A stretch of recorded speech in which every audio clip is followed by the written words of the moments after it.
Before the modern world measured time in seconds, before clocks controlled human life, before urgency became a virtue, there was Egypt, a land where time was not hunted, but honored. Before empires raced for dominance, before expansion became obsession, before speed was mistaken for strength, Egypt stood still, not weak, not stagnant, but deliberate.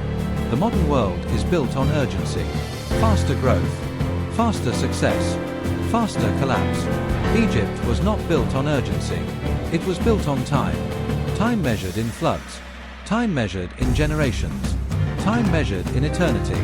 While others chase speed, Egypt chased eternity. Not fame that fades, not power that expires, but legacy that survives silence. Every stone placed asked one question: will this still stand when we are gone? Egypt built what its builders would never see completed. Men worked knowing their lives would end before the work did. That was not a flaw. That was the philosophy. This is not just history. This is the story of how permanence was engineered. Stone over speed, precision over urgency, vision over ego. Generation after generation, empires rose faster than Egypt. They conquered more land. They ruled with greater force. And they vanished. Egypt remains. Not because it moved fast, but because it moved wisely. Thousands of years later, Egypt still asks us a question. Are we building fast? Or are we building forever? Egypt did not begin with kings or gods. It began with a river. The Nile flooded every year. Never early, never late. From chaos came predictability. From predictability came planning. From planning came civilization. The Nile taught Egypt patience. And patience became power. Small villages grew along the riverbanks. Families became communities. Communities became cities. Around 3100 BCE, Egypt united. Upper Egypt, Lower Egypt, one crown, one identity. This was one of the first true nations in history, not built on constant war, but on organization. Egypt believed the universe survived on balance. They called it Marat. Truth, justice, order, harmony. If Marat collapsed, the world collapsed.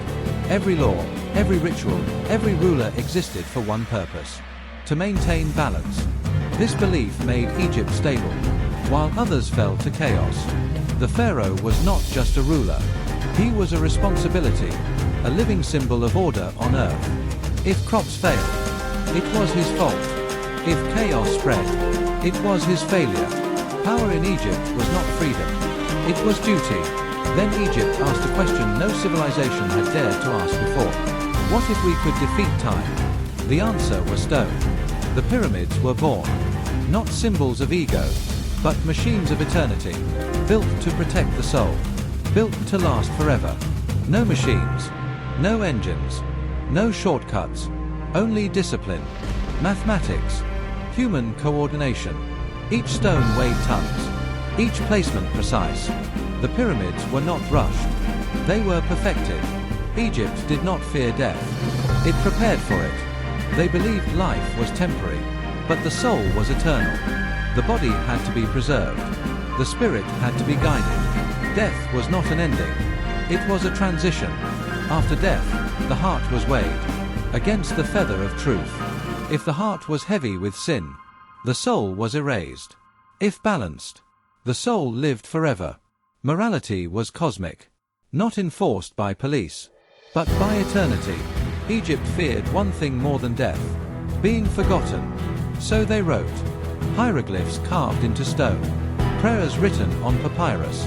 They preserved medicine, astronomy, history. Memory became permanent. Egypt fell into chaos. Central power weakened. Order broke. But Egypt did not disappear. It rebuilt. This was the Middle Kingdom, a lesson many civilizations never learned. Collapse is survivable. If discipline returns, Egypt expanded. Armies marched. Borders grew. This was the new kingdom. Great rulers rose. Temples reached the sky. Yet even at its peak, Egypt believed power must serve order. Egypt did not fall in a single moment. It weakened slowly, Leadership lost discipline. Unity fractured. Balance faded. Foreign powers came later, but the damage was already done. Empires are not destroyed by enemies. They collapse from within. Persians ruled. Greeks arrived. Romans followed. But Egypt remained Egypt. Even conquerors adopted its gods, symbols, and wisdom. The empire ended. The civilization did not. As foreign powers closed in, one ruler tried to hold Egypt together. Cleopatra was not just a queen. She was a strategist, a linguist, a symbol of Egypt's final resistance. But history had already shifted. With her death, the age of the pharaohs ended. Not with fire, but with silence. Gypt became a Roman province. Its gold fed Rome. Its grain fed empires. Yet even Rome could not erase Egypt. Romans adopted Egyptian gods, built temples in Egyptian style, feared Egyptian mysteries. Conquerors ruled the land, but the culture ruled the conquerors. Egypt transformed. Ancient gods faded. New beliefs arrived. Christianity spread across the Nile. Churches rose where temples once stood. Later, Islam arrived, bringing new language, new art, new order. Egypt changed its faiths, but never lost its identity.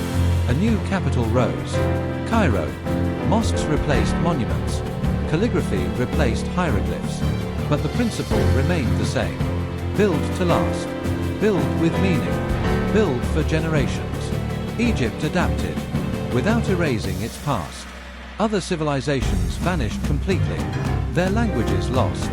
Their cities buried. Their names forgotten. Egypt never vanished. Because Egypt was not just monuments. It was mindset. A way of thinking shaped by time, order, and human nature. Egypt understood something timeless. Humans need meaning. They need order. They need a reason to behave when no one is watching. That's why Egypt tied morality to eternity. Fear fades. Law changes. But belief shapes generations. Today, the world moves faster than ever. Cities rise in months. Empires form in decades. Civilizations collapse overnight. Egypt warns us. We don't study Egypt because it was old. We study it because it lasted. Because it asked questions we still struggle with. How should humans live? How should power be used? What is worth preserving? Speed without discipline creates decay. Power without balance creates collapse. Egypt did not chase trends. It did not worship speed. It did not build for applause. It built for tomorrow. For descendants it would never meet. For a future it would never see. That is why Egypt still speaks.